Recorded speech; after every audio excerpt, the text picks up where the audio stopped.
আমাকে মেরো না, আমাকে মেরো না, আমাকে মেরো না। প্রেরণার আওয়াজ। প্রেরণার মনে হয় কিছু হয়েছে। প্রেরণা, কি হয়েছে তোমার? আমি কোথায়? আর কে তুমি? তুমি কি আমাকে ভুলে গেছো? আমি প্রিয়াংশী। প্রিয়াংশী? কে প্রিয়াংশী? মনে হচ্ছে প্রেরণার স্মৃতি চলে গেছে।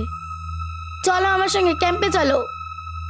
বাহ, অনেক মজা হবে। এখন আমি অ্যাপেল খাবো। প্রেরণা, এটা অ্যাপেল না, এটা লেস। হ্যাঁ, আমাকে শিখিও না। এটা লেজ না, এটা অ্যাপেল। হ্যালো স্যার, প্রেরণা মাথায় ব্যথা পেয়েছে এবং ওর স্মৃতি চলে গেছে। তাড়াতাড়ি মেডিকেল টিম পাঠাও। ঠিক আছে স্যার, তাড়াতাড়ি পাঠাও। প্রেরণা! প্রিয়াংশী, আমি এখানে কিভাবে এসেছি? আমি তো ডিউটি করছিলাম। প্রেরণা, তোমার স্মৃতি চলে গেছিল, এখন তুমি ঠিক আছো। কি? হ্যাঁ।